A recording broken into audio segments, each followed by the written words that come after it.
열왕기하 15장 우리 8절에서 10절에 있는 말씀 우리 함께 읽도록 합니다. 유다의 왕 아사랴의 제38년에 여로보암의 아들 스가랴가 사마리아에서 6달 동안 이스라엘을 다스리며 그의 조상들의 행위대로 여호와 보시기에 악을 행하여 이스라엘로 범죄하게 한 느바스의 아들 여로보암의 죄에서 떠나지 아니한지라. 야베스의 아들 샬룸이 그를 반역하여 백성 앞에서 쳐 죽이고 대신하여 왕이 되니라.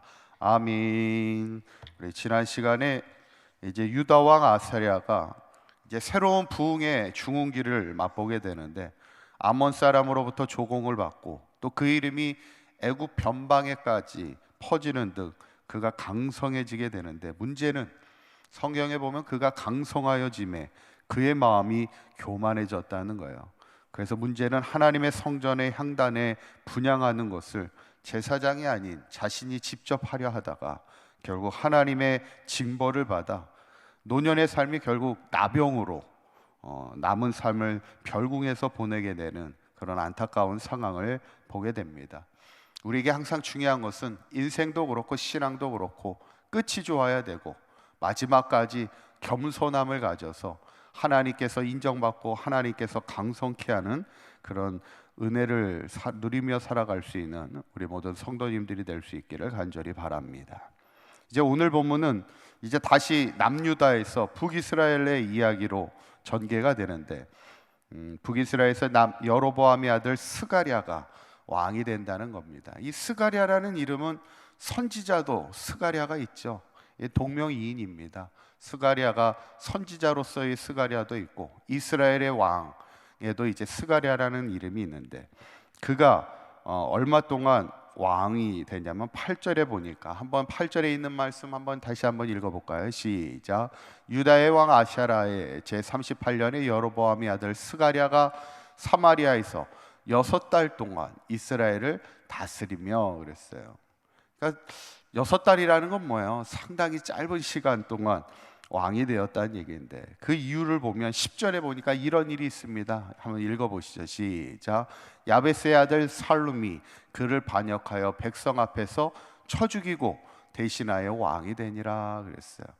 이게 특별히 반역은 반역인데, 여기 성경에 보면은 어떤 특징적인 구절이 있냐면 백성 앞에서 쳐 죽였다 이런 말이 나옵니다. 그러니까 이게 백성 앞에서 죽였다는 얘기는 뭐냐면, 이게 공개적인 처형을 백성들 앞에서 했다는 건데, 그걸 왕을 또 그렇게 반역에 의해서 왕이 된 사람이 기존의 왕을 공개적으로 처형했다는 것은 이건 뭘 말하고 있을까? 그만큼 이스라엘이 영적으로 질서가 무너져 있는 것이고, 그런 것들을 백성들이 빤히 바라보고 있다는 것은 그만큼 영적인 민감함이 사라지고 있음을 그렇게 이야기하고 있는 것이죠.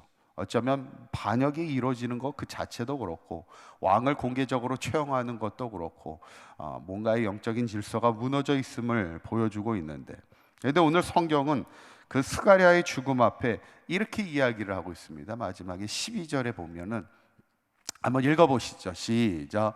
여호와께서 예후에게 말씀하여 이르시기를 내 자손이 4대 동안 이스라엘 왕위에 있으리라 하신 그 말씀대로 과연 그렇게 되니라 그랬어요. 예후에게 주셨던 일전의 약속이 있었죠. 예후가 어떤 사람이에요? 아합의 집을 멸하고 이스라엘의 신앙을 개혁했던 사람입니다. 그 공로를 인정받아서 앞으로 4대를 걸쳐 너의 자손들이 왕위를 이어가게 하실 것을 약속했던 게 예후인데, 지금 오늘 스가랴가 바로 예후의 자손의 네 번째 마지막 자손에 해당합니다. 그래서 스가랴까지 왕이 되고 이제는 예후의 자손이 이제 왕이 되지는 않아요. 근데 여기서 우리가 볼 게 뭐냐면, 예후의 자손들이 다 한 명만 빼놓고는 4명 중에 3명이 다 반역에 의해 죽음을 당하게 되고, 다 하나님 보시기에 정직하지 못하고 악을 행하는 것을 보면, 왕이 되면 뭐예요? 하나님 앞에 인정받지 못하고 결국 그 자손이 하나님의 그래도 4대를 통해 왕이 되게 해주시다 복을 주시지만, 그 복을 제대로 누리지 못하는 것을 보면 우리의 인생이 어쩌면 하나님 앞에 정직하게 하나님 앞에 인정받는 인생을 살아가는 것이 우리에게 진짜 중요한 복임을 우리가 기억해야 되죠. 근데 그것을 또 잘 나타내는 이야기가 스가랴를 죽이고 왕이 된 살룸의 이야기는 이렇게 이야기가 되고 있어요. 13절에 있는 말씀 한번 보실까요? 한번 읽어보시죠. 시작. 유다 왕 우시야 야베스의 아들 살룸이 사마리아에서 왕이 되어 한 달 동안 다스리니라 그랬어요. 얼마를 다스렸다고요? 그 살룸은 한 달밖에는 또 왕이 되지 못하게 됐죠. 그 다음 구절에 보면 무나엠이라는 사람이 또 반역을 일으켜 살룸을 죽이고 왕이 돼요. 그러니까 반역에 의해서 이룬 자리가 또 반역에 의해서 무너지는데 한 달 만에 무너지더라는 거죠. 어쩌면 하나님이 인정하지 않는 그 인생이, 그 악인들의 인생은 시편에 있는 말씀처럼 바람에 나는 겨와 같은 인생이 될 수밖에 없는 것이고, 어쩌면 아침 안개와 같이 허무하게 무너지는 것이 악인의 삶을 보면서 결국 이 북이스라엘이요 30년 동안 왕이 6번이나 바뀌는 그런 영적인 대혼란을 겪게 되면서 이제는 뭐냐면 멸망을 향해 가고 있는 겁니다. 이스라엘이 지금.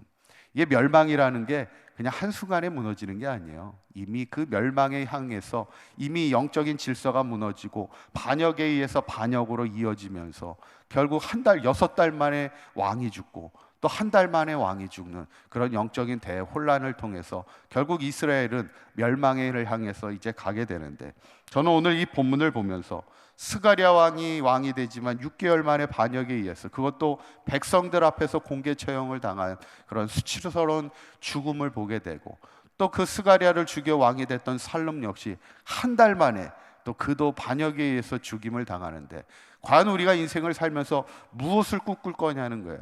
왕이 되기를 그렇게 꿈꾸며 살아갈 것이며 세상적인 복을 누리는 것을 꿈꿀 것이냐, 어쩌면 그거보다 중요한 것은 하나님이 기뻐하시는 삶을 살아가시며 우리가 얼마나 하나님 앞에 인정받는 인생을 살아가는 것이 얼마나 중요함을 우리가 기억하면서, 바라기는 우리 사강교회 성도님들이 어떤 일을 하든 중요한 것은 뭐냐면 하나님께 인정받는 인생을 살아가서 한평생 하나님의 영광을 드러내는 믿음의 복된 삶을 살아가는 우리 사강교회 모든 성도님들이 될 수 있기를 주님의 이름으로 간절히 축원합니다. 기도합니다.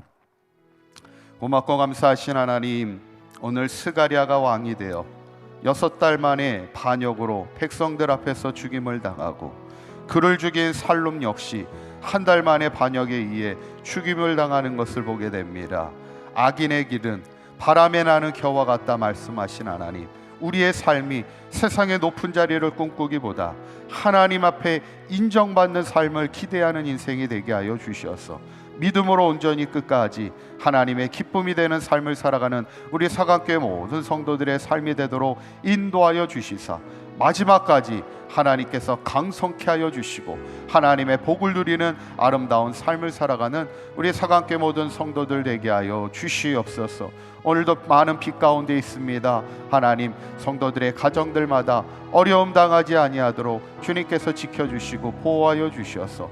한평생 하나님의 인도하심을 따라 또 하나님의 보호하심을 따라 하나님의 은혜를 누리며 이 모든 것이 하나님의 은혜임을 고백하며 살아가는 복된 하루의 삶이 되도록 인도하여 주시옵소서. 마지막까지 이 모든 것이 하나님의 은혜였음을 간증하며 살아갈 수 있는 우리 사강교회 모든 성도들 되도록 인도하여 주시옵소서. 우리 주 예수 그리스도의 이름으로 기도하옵나이다. 아멘.